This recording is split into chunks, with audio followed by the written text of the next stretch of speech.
So my Sony Xperia 1ii finally came in, the SIM-free one. And I was moving, Instagram and Line and all that stuff from my old Sony phone to this one. This has got a headphone out, which I really want.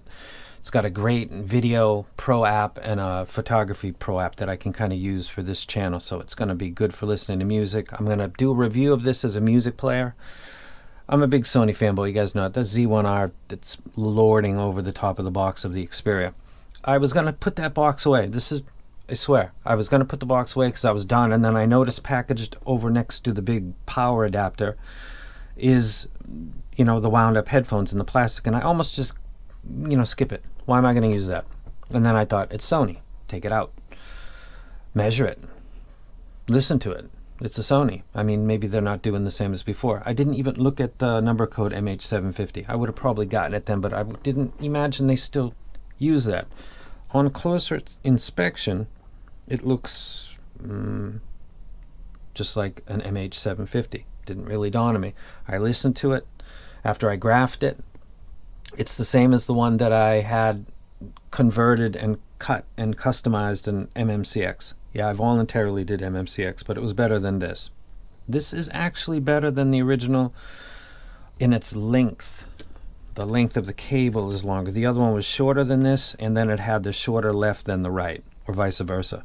It's got the little felt mesh. They don't use the steel or the mesh aluminum on the front.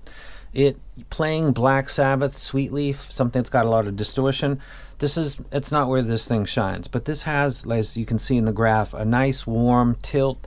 It's got info in the treble. It's not jumping out at you unnaturally. It's a very, very nice thing to come with your phone. So if you bought this phone and you think you throw these out, maybe hold up a second, because this would be a nice set of beaters. It comes with it, plays music quite well. Stuff that's got distortion like Black Sabbath, not that great. Blind Faith, listening to Steve Winwood, Eric Clapton, Ginger Baker, it's not the most high-res experience you're ever going to have, but it actually sounded nice. That's nice tuning right there, and it comes with the phone. I'm very stoked. Soundgarden Black Hole Sun sounded good. This has a very kind of safe tuning.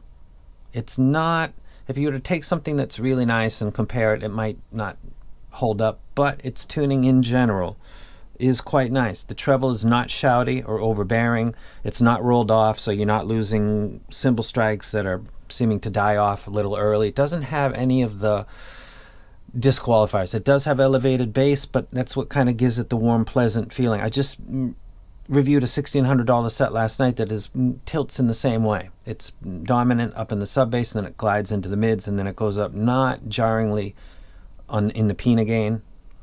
This is the Sony MH750 that comes with the Xperia 1ii.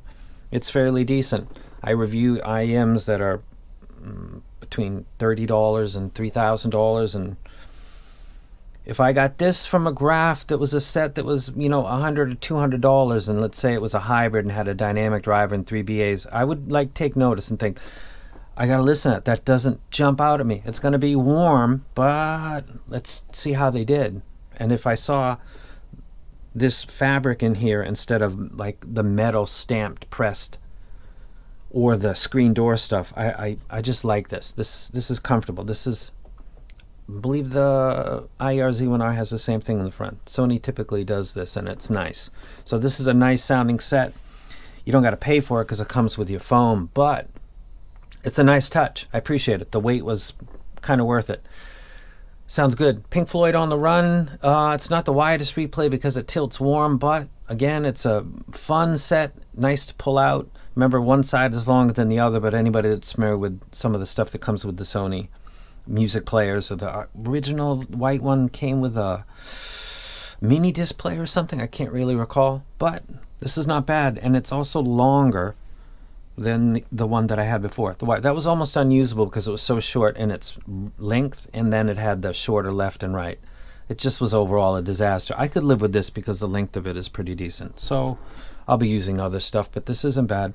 So that's the frequency graph of the Xperia 1ii's earphones, and it is, according to that stamp right there, the MH750, which is kind of got a cult following for its price. I don't know. The problem with this and buying this separately is that there's a lot of fakes out there. It might be one of the most fake infested sets on the net. Like, there's a lot of junk ones that don't graph anything like what the ones that Sony makes and puts with some gear that they sell. So I guess if you could buy this from Sony directly and you want a beater set, which I don't know how much it would cost, I should probably check that out.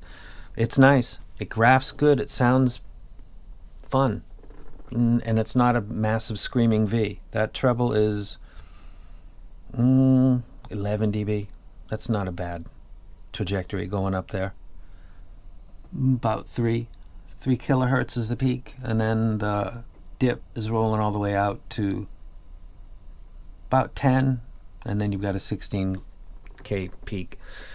And the bass is coming down clearly when it hits that bar, which is the sub bass, and then it's getting down into the mids properly, which is about 330 hertz roughly. So Sony, even when they're not really trying, they still do good. Fucking love Sony.